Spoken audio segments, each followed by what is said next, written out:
इतिहास कभी मिथ्या नहीं हो सकता।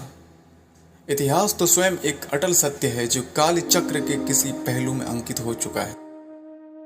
किंतु वास्तविकता यह है कि कई बार इतिहास को मिथ्या बनाया जाता है और इतिहास के तथ्य मर्दन का कार्य करते हैं वामपंथी इतिहासकार और शिक्षाविद। नमस्कार दोस्तों, एक बार फिर स्वागत है आपका हमारे चैनल पर। दोस्तों, जब कभी हम ब्राह्मण शब्द सुनते हैं तो हमारे दिमाग में एक तस्वीर बनती है, एक दुबले पतले जनेऊधारी कमजोर वृद्ध आदमी जो आमतौर पर शादी विवाह करवाने का या पूजा पाठ करवाने का काम करते हैं। क्योंकि किस्से कहानियों और विशेषकर बॉलीवुड ने हमारे सामने ब्राह्मणों की यही छवि बनाए रखी। लेकिन दोस्तों, वास्तविकता यह है कि भारतीय इतिहास में अपने अपने समय पे ऐसे ऐसे ब्राह्मण योद्धा हुए जिनके सामने पूरी दुनिया नतमस्तक हुई। स्वयं भगवान श्री कृष्ण को भी द्रोणाचार्य के वध के लिए युक्ति का सहारा लेना पड़ा था। इसके अतिरिक्त भारतीय इतिहास से सबसे कुशल सेनानायक पेशवा बाजीराव भी एक ब्राह्मण थे। आज इस वीडियो में हम एक ऐसे ही ब्राह्मण की बात करने वाले हैं जो कभी अपनी वीरता के लिए विश्व भर में प्रसिद्ध हुए, जिन्होंने भारत में सनातन धर्म को समाप्त होने से बचाया था, जो अगर ना होते तो शायद आज सनातन धर्म भी नहीं होता। इस बात की शुरुआत मौर्य वंश से होती है। आप सब इस बात से भली भांति अवगत होंगे कि मौर्य वंश की स्थापना चंद्रगुप्त मौर्य ने की थी। कभी अपनी आंखों में सर्वत्र सनातन का स्वप्न लिए आचार्य चाणक्य ने चंद्रगुप्त मौर्य को मगध के सिंहासन पर बैठाया था। परंतु जिस अखंड भारत की परिकल्पना आचार्य चाणक्य ने चंद्रगुप्त मौर्य को सम्राट बनाते हुए की थी, उनके पश्चात वह परिकल्पना धुंधली होने लगी। मौर्य वंश के शासक हिंदू धर्म के प्रति उदासीन होने लगे। स्वयं चंद्रगुप्त मौर्य जैन धर्म का अनुयायी हो गया। चंद्रगुप्त मौर्य के पुत्र बिंदुसार ने स्वयं आजीविक संप्रदाय से दीक्षा ली। तत्पश्चात बिंदुसार का पुत्र अशोक राजगद्दी पर आरूढ़ हुआ, जिन्हें हम महान सम्राट अशोक के नाम से जानते हैं। भयंकर हिंसा और चारों ओर त्राही त्राही मचाकर अपने राज्य का विस्तार करने वाला अशोक कलिंग युद्ध के पश्चात अहिंसक हो गया। उसने बौद्ध धर्म से दीक्षा ली। इसके बाद अशोक का पूरा जीवन काल बौद्ध धर्म के प्रचार प्रसार में व्यतीत हुआ। अशोक ने अपने राजकोष का आधे से भी अधिक धन का प्रयोग बौद्ध धर्म के प्रचार प्रसार में लगा दिया था। परंतु जब पूरा विश्व सीमा विस्तार के संकट से जूझ रहा था, तब अशोक की अहिंसा ने भारतवर्ष की वीरता पर गहरा आघात किया। अशोक ने 20 वर्षों तक एक बौद्ध सम्राट के रूप में शासन किया। इसी कारण पूरे भारतवर्ष का शासनकाल निर्बलता की भेंट चढ़ गया। भारत में बौद्ध धर्म बहुत ही तेजी से फैलने लगा। मौर्य वंश के शासक का दूसरे पंथों की ओर झुकाव गलत नहीं था, यह उनका निजी विषय था, किंतु शासन की सहायता से भारत के सनातन धर्म को छीन करने का कार्य करना गलत था। भारतवर्ष के वैदिक अस्तित्व पर बौद्ध पंथ की शिक्षाओं को थोपना गलत था। भारतवर्ष अहिंसा की चपेट में आता जा रहा था। यह केवल अशोक तक ही सीमित नहीं रहा, वरन उनके पश्चात उनके वंशजों के साथ भारत में बौद्ध धर्म का विस्तार निरंतर होता रहा। भारतीय सनातन धर्म से विरक्ति की यह प्रतिक्रिया मौर्य वंश के अंतिम शासक बृहद्रथ तक चलती रही। मगध साम्राज्य में अब प्रातः काल साधु संत गंगा स्नान करने नहीं जाते थे। ऋषि मुनियों की जगह अब बौद्ध भिक्षु समाज के मार्गदर्शक बन गए थे। मंदिरों की जगह बौद्ध मठों ने ले ली थी। मौर्य साम्राज्य जो पहले से ही निरंतर दुर्बल होता जा रहा था, और बृहद्रथ के शासनकाल में यह दुर्बलता अपने चरम पर पहुंच चुकी थी। बाणभट्ट द्वारा रचित हर्षचरित में भी बृहद्रथ को प्रतिज्ञा दुर्बल कहा गया है, क्योंकि राजगद्दी पर बैठते समय एक राजा अपने साम्राज्य की सुरक्षा का जो वचन देता है, उसे पूरा करने में बृहद्रथ पूर्णतः असफल रहा। कभी विश्व विजय रही मगध की सेना पूरी तरह से विलासी हो चुकी थी। मगध साम्राज्य के अधीन रहे छोटे छोटे राज्य और प्रांतों ने भी खुद को स्वतंत्र घोषित कर लिया था। वर्षों से मैदानों में पड़ी हुई मगध सेना की तलवारों में जैसे जंग लग गया था। परंतु उसी समय मगध साम्राज्य में कोई ऐसा भी था जो इन सबसे अलग अपनी तलवार में धार लगा रहा था। वह थे बृहद्रथ के सेनापति पंडित पुष्यमित्र शुंग। पुष्यमित्र शुंग को अचानक अपने गुप्तचरों से यह सूचना मिली कि ग्रीक शासक भारतवर्ष पर आक्रमण करने की योजना बना रहे हैं। उन्होंने यह सूचना बृहद्रथ के साथ साझा की, परंतु बृहद्रथ ने इस बात पर कोई खास प्रतिक्रिया नहीं दी।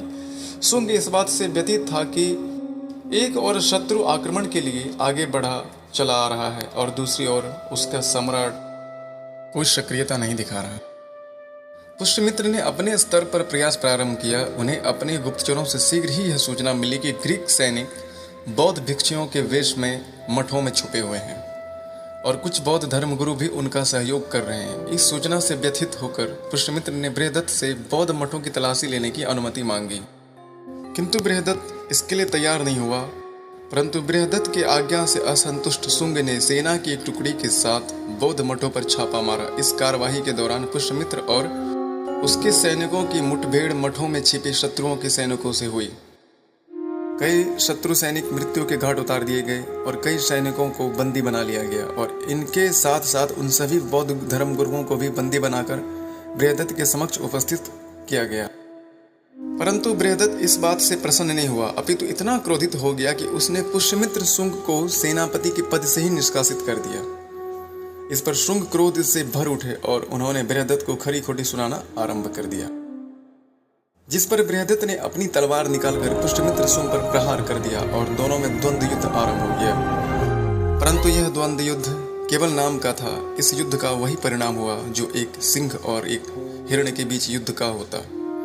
कुछ ही क्षणों में पुष्यमित्र शुंग की तलवार बृहदत्त की छाती के आर पार हो गई थी। सेना पुष्यमित्र के प्रति अनुरक्त थी, अतः समस्त राज्यसभा और सेना ने पुष्यमित्र शुंग को सहर्ष अपना नया राजा स्वीकार कर लिया और पुष्यमित्र शुंग मगध के नए सम्राट के रूप में सिंहासन पर विराजमान हुए। पुष्यमित्र शुंग ने पुनः अखंड भारत की नींव रखी। उन्होंने पुनः एक बार सेना में युद्ध के लिए उत्साह का संचार करना आरंभ कर दिया। मगध सेना की तलवारें एक बार पुनः अपने मयान से बाहर आने लगी। नए राजा के स्वभाव से परिचय पाते ही ग्रीक सेना के हाथ पांव उखड़ने लगे। उनके हाथों से तलवारें जैसे छूटने लग गईं। इस युद्ध में पुष्यमित्र शुंग ने ग्रीक सेना को बहुत ही बुरी तरह से हराया और भारतवर्ष से ग्रीक सेना का पूरी तरह से अंत कर दिया। पुष्यमित्र शुंग ने सभी रियासतों जिन्होंने मौर्य शासन काल में स्वयं को स्वतंत्र घोषित कर लिया था, उन्हें पुनः अपने अधीन कर लिया। शुंग के शासनकाल में वैदिक सनातन धर्म एक बार फिर अपनी मूल महानता की ओर लौटने लगा। बौद्ध पंथ की ओर जा चुके हिंदू पुनः सनातन धर्म की शरण में लौट आए।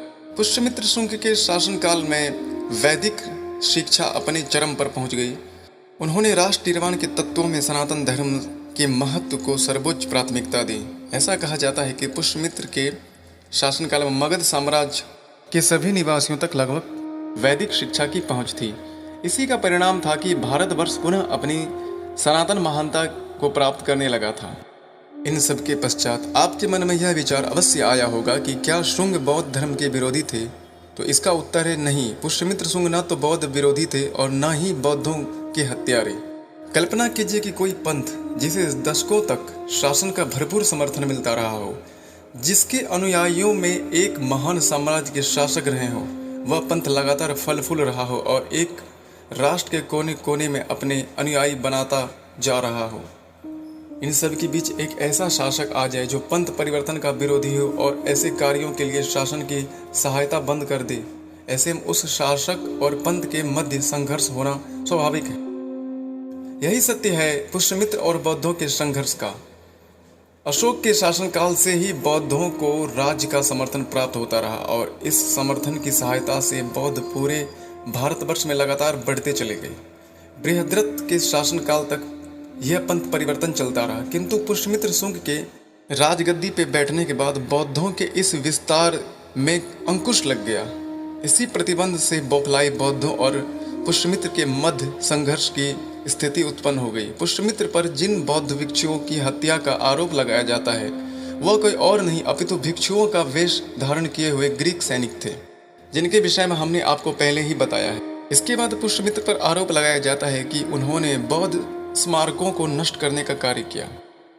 इस आरोप के विरुद्ध भी तर्क है।